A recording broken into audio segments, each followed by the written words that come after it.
Back here on the Cover 3 podcast here on CBS Sports HQ. That is Tom Fornelli, and that is Barrett Sallee. You just heard him on that wonderful Heisman Trophy intro. It is time to gather together. We're going to give you our best bets from all the Power 5 conferences. And before we get out of here, our weekly edition of the Cover 3 play. So we begin with our focus on the Southeastern Conference. Barrett, let's hear from you first. What is your best bet in the SEC for Week 4? Well, I'm going up to Knoxville, going up to Rocky Top. Before the break, you guys had lock unity on the Vols and the Gators in the under. I agree with that, but I think the even better bet is Vols lay the points. I think, look, this is about styles, right? Styles make fights, and Tennessee's offense is absolutely lethal. But I think what goes unnoticed with Tennessee is that its defensive front has been lights out, and they got Juwan Mitchell back at linebacker last week. They're second in the SEC in sacks and tackles for loss per game. So if you're going to put it Anthony Richardson in second and long, in third and long situations, that is a recipe for disaster. This game, to me, guys, is going to go a lot like Penn State Auburn. Tennessee is going to control it. The score might not indicate it for a little while. And then, bam, things get sideways in a hurry. So I'll take those Vols. I'll lay the points. But like you guys, lock unity, I'll take the under as well, just for bonus. Sweet!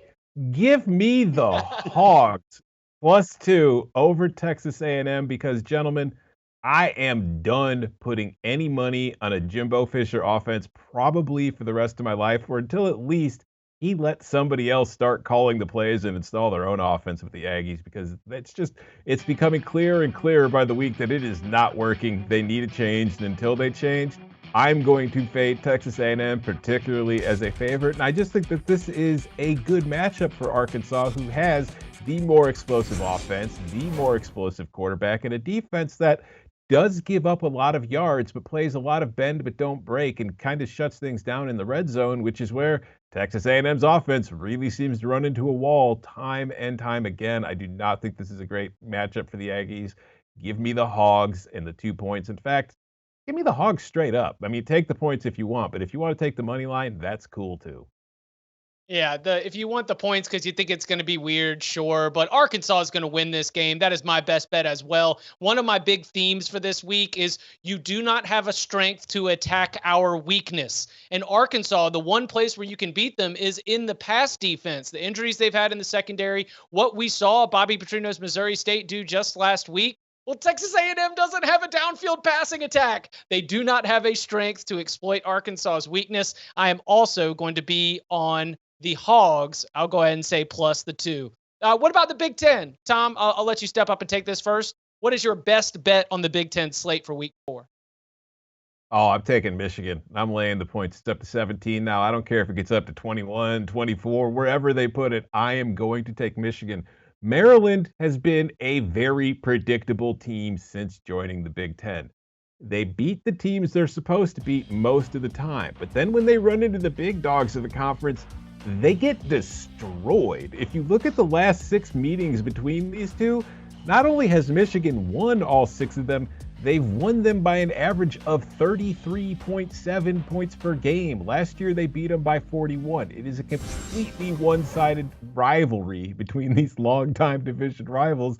And you look at this Michigan defense, Talia Tagovailoa is a good quarterback, but he's also, like many quarterbacks, somebody who panics when under pressure. Hasn't been under a lot of pressure so far this year, but against Michigan, one of the best defenses in the country, they are going to be getting in his grill. And when Talia gets under pressure, he makes bad decisions and throws the ball to the other team. I think the Wolverines are going to roll, lay the points. In fact, explore some alternative spreads if you want. Maybe get up there to 24, get some extra cash that way.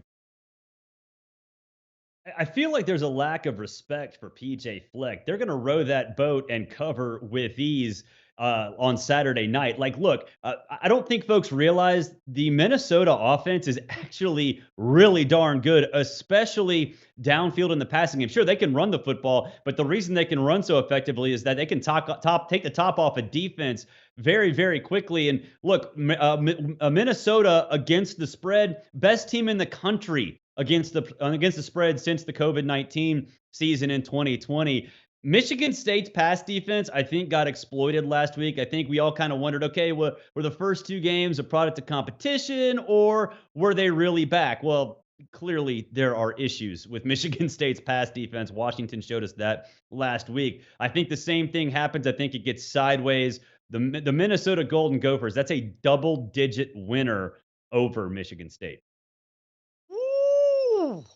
Tuck won't be coming. Tuck will be running to go figure out some fixes if that's the case. But yeah, I definitely know where your head's at right there.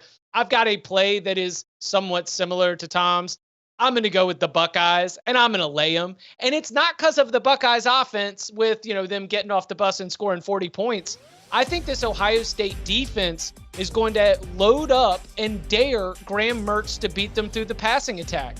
I think that they're going to commit bodies to stopping Braylon Allen and the Wisconsin rushing game. And then Mertz does not have enough difference makers on the outside to be able to really exploit any kind of weaknesses or success through the passing attack. Jim Knowles was brought in to be able to create the kind of defensive game plans that are going to fool Graham Mertz and set him up to make mistakes. I think that Ohio State is going to find it a little bit difficult against Jim Leonhard and the Badgers defense, but over the course of 4 quarters, Badgers ain't going to score much. Ohio State covers this number, wins by 3 touchdowns or more. What about in the Atlantic Coast Conference? Barrett, you're taking us to a real sick, nasty, mean-spirited play, but we're here for winners. So what is your best bet in the ACC? Well, my winner's not an ACC team, but it's playing, theoretically anyway, an ACC football team. I don't necessarily know if you can classify Georgia Tech as an actual football team because that is just an atrocious program right now. Jeff Collins probably getting fired on Sunday after UCF rolls the Yellow Jackets. And look, I think 20.5 is like perfect because 3 touchdowns, perfect way to bet in case Georgia Tech sneaks in the back door. I don't know how that's going to happen, though, because Gus Malzahn with those playmakers and John Rice Plumlee running things at quarterback, that is a really, really good football team, certainly better athletes than Georgia Tech has. And defensively, the Yellow Jackets are a complete mess. I have absolutely no idea how Georgia Tech's going to get at least a stop, much less multiple stops, that could make this a competitive football game. This is going to be an abject disaster. I know we're talking about ACC and UCF's AAC, but they are going to embarrass the worst team in the ACC on Saturday. I'm doing the similar play. I'm going to the ACC, but I'm not betting on an ACC team. Notre Dame is playing North Carolina, and while it was a conference game a couple years ago, it no longer is in 2022. And this is a Notre Dame team that is in desperate need of a day to feel good about itself. Yes, they won last week against Cal, but this is an offense that has been a mess all season long. Things only got worse when Tyler Buckner went down with an injury and Drew Pine had to step in to take over the job. The best possible solution is coming at the best possible time in this North Carolina defense, which can't stop anything. I think the Irish offense finally gets off the snide and starts feeling good about itself this weekend. I am taking the Notre Dame team total over 27 against the Tar Heels. I think they're going to win the game too, but I think the better bet is just counting on them to score points. I'm going to go to an actual ACC conference game, so I'm picking an actual ACC team. Give me the Clemson Tigers -7 on the road at Wake Forest. Listen, 13 times in a row, Clemson has won this game. That is every single time they've played since 2009. And every single time they've played since 2012, the result has been double digits. I would have fired at 8.5. I would have fired at 9. I would have fired at 9.5. I just might even wait for a worse number so I can go ahead and get that too. Because the reason why Clemson continues to beat Wake Forest by double digits is that Wake Forest has not been able to block Clemson's defensive line since 2012. The defensive line is really the secret sauce to why Clemson has been successful throughout the college football playoff era, why they run off double-digit win season after double-digit win seasons. And that defensive line, they want the Krispy Kreme donuts on their fingers. They're going to get them after another double-digit win in Winston-Salem. All right, Big 12. Barrett, what is your best bet across the conference this Saturday?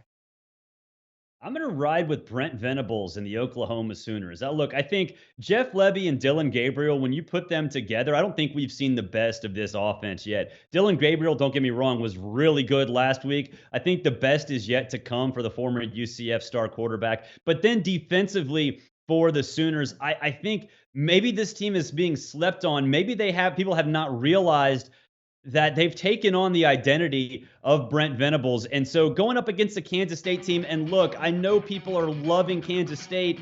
If a 14-point win gets me a cash ticket for Oklahoma, I'm taking it, because to me, the idea that this game could get sideways late, even if it's competitive through 4 quarters, is pretty darn high. So I think Oklahoma, because of offense, but more importantly, because they will force enough stops defensively to make this sort of a run and hide type game in the 4th quarter. So I'll go with the Venables and the Sooners.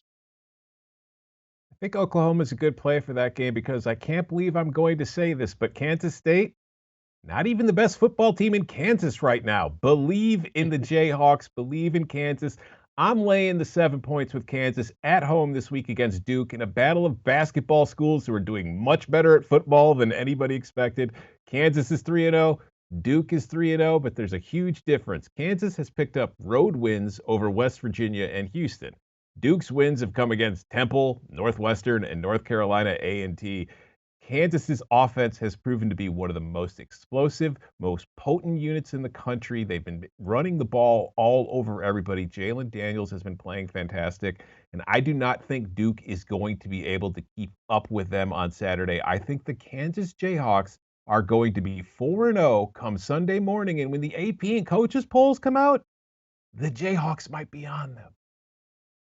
If they're 4-0 with a win against Mike Elko's Blue Devils, they better be on them. Hey, look, I'm going to go to a real comfortable place, a windy afternoon in Ames. It's 11 a.m. Central Time, and we've got kickoff between Baylor and Iowa State. We've got 13-mile-an-hour winds whipping through Jack Trice Stadium, and we've got an Iowa State team that has been playing to the Iowa part of its name very, very much. They are going to take care of the ball. They're not going to take a lot of risks. They're going to lean on their defense, which currently leads the Big 12 in yards per play allowed.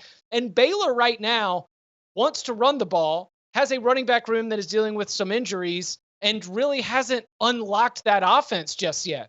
Both these teams are going to rely on their defense. We're going to see a lot of punting from plus territory and field goal attempts. And we've got the wind.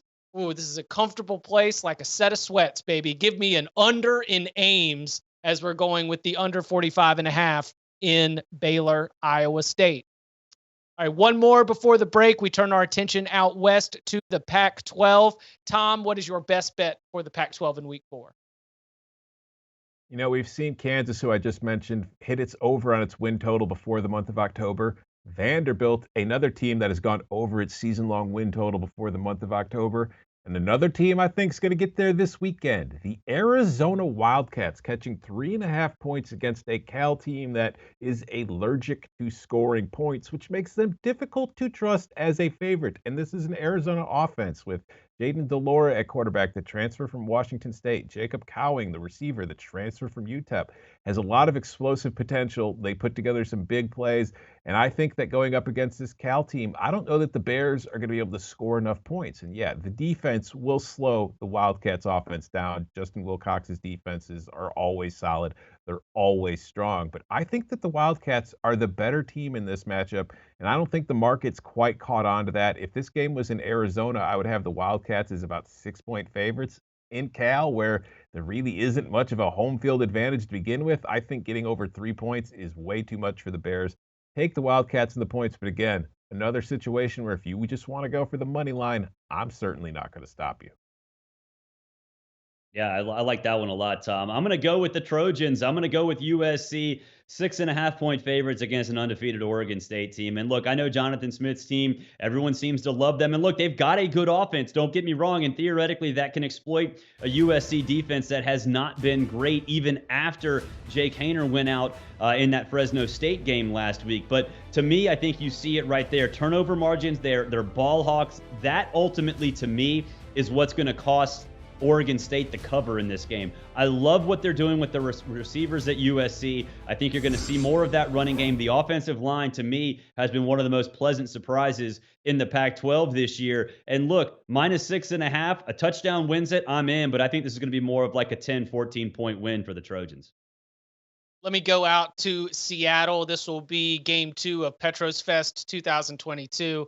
It is a nightcap, and it is where we get to see the Washington Huskies in action. And ladies and gentlemen, the Washington Huskies are an extremely good football team. And shocker, this might be breaking news, Kalen DeBoer is a very good coach. And when Michael Penix is healthy, he is going to bring his best when coached by Kalen DeBoer. Penix has been absolutely on fire so far, and I do not think it is just the competition. And Stanford finds itself without its star running back in E.J. Smith. So I think that this is a moment where we talk about in a week like this, has the number caught up to what we've seen on the field?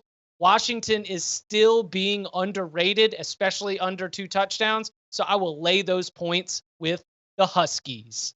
Do you want a sports network that delivers everything that matters about the game? The highlights, the picks, the instant analysis, no yelling, no fake debates, no politics.